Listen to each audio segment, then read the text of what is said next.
How's it going, Truman Elementary? This is Mr. Garza, creating a little video just to show you how our accountability system works. I know I posted some information on Facebook on our index accountability to the educators. They're going to be able to read it easily to the parents that are educators, but to the parents that are not, it's going to be a little more complicated to understand.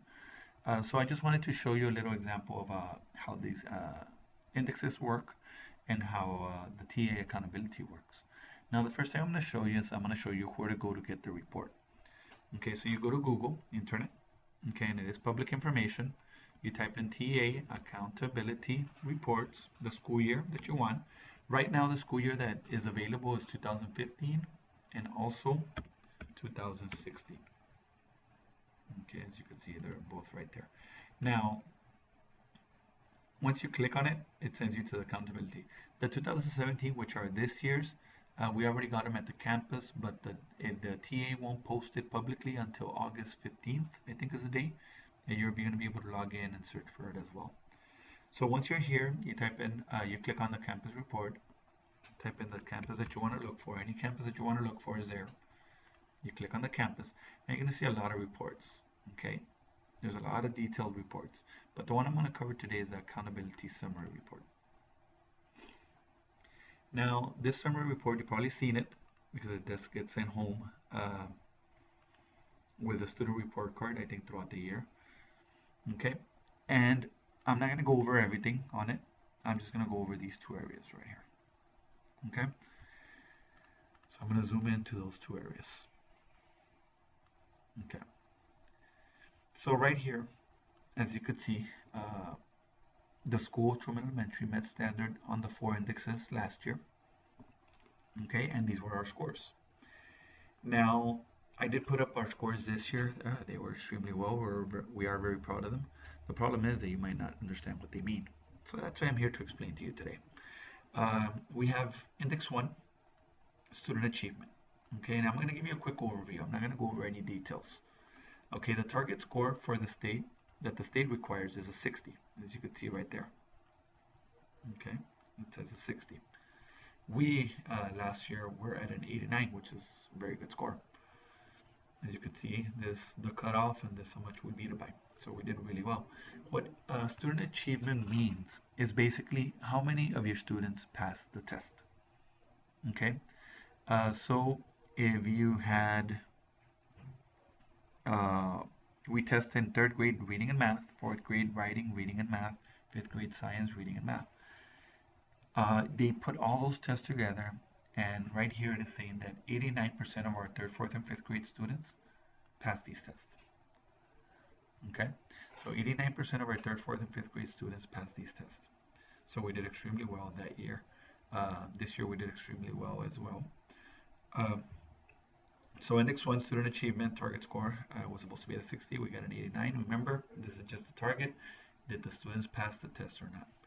The problem that was happening before, this was the only thing that TA made us accountable for.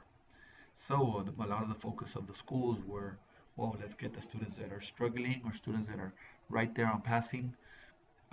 Let's get them to pass, and they would lose focus on the higher students. And TA didn't like that. So what TA started doing recently, the last 3 or 4 years ago, the last 3 or 4 years, they added Index 2, 3, and 4. Index 2 is the student progress. It's growth. It's telling us that the students grow. Now it goes based on STAR test data. So K through 2nd, of course, they're not liable for this data. Or accountable for the data. Of course, they do help the students to get prepared for those upper grades. But the grade levels on Index 2 that get accountable for Index 2 are 4th and 5th, and let me explain why. 3rd graders, they take the test, but they don't take the test in 2nd.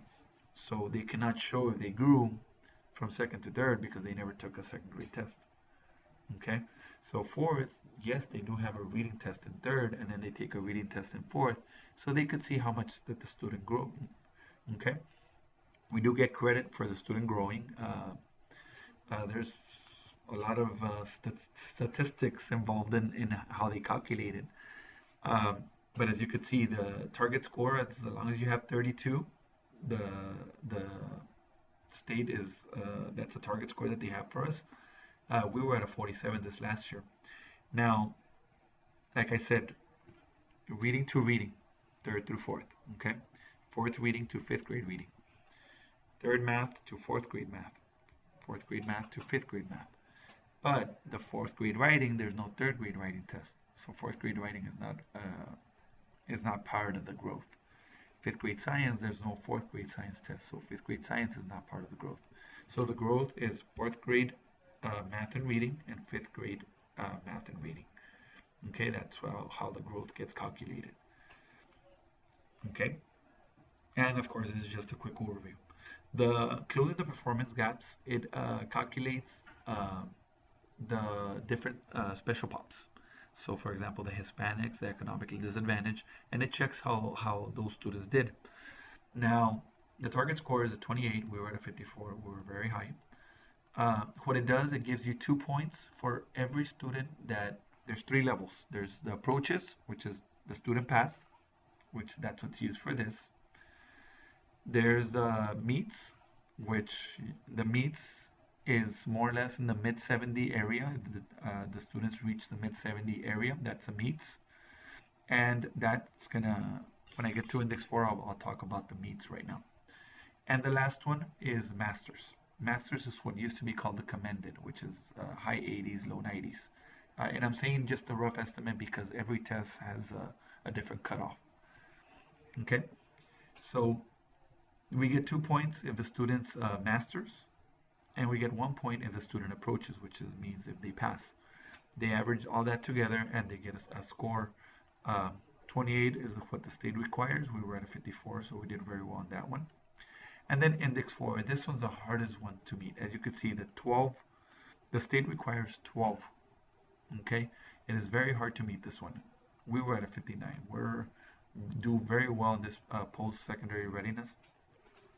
The reason being, the way this gets calculated is, you remember the 3 levels I told you? Approaches, which is the passing, meets, which is the mid 70 more or less mark, and then masters, which is the commitment level. Now, in order for a student to get credit for index 4, okay, to get credit for this one right here, third grade student, they take 2 tests. They need to be on 2 or more tests. Okay, on 2 or more tests, they need to be in the meets level, not the approaches, not passing. They need to be in the mid 70s or higher. Okay, on 2 or more tests. So in order for us to get credit for a student, he cannot only do it on 1 test. He needs to do it on both reading and math in 3rd grade.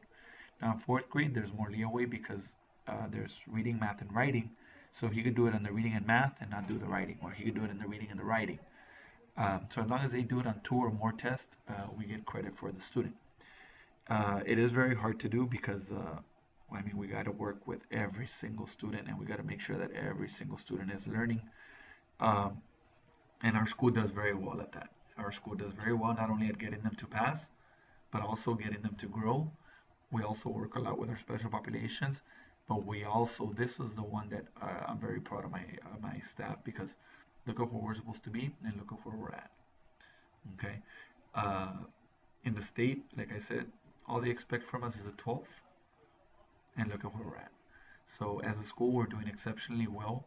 As you can see, we didn't meet standard on all 4 areas. Okay, so we met standard as a school. We did do it again this year. We actually, our scores improved from an 89. Well, we stayed at an 89 on index 1, but this one improved to a 57.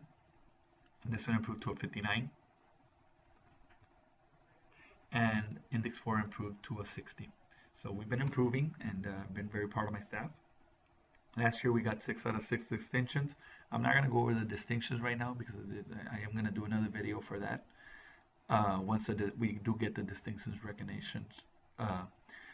But just to let you know, we do get 6 out of 6 last year. It is very hard to get distinctions. When I do the video, you're going to find out why other districts do not get distinctions. It is very hard. Our staff, our school was able to do it in 2015. We got 4 out of 5. We got 6 out of 6 in 2016. And I'm predicting that we're going to get 6 out of 6 again for the 2017 school year.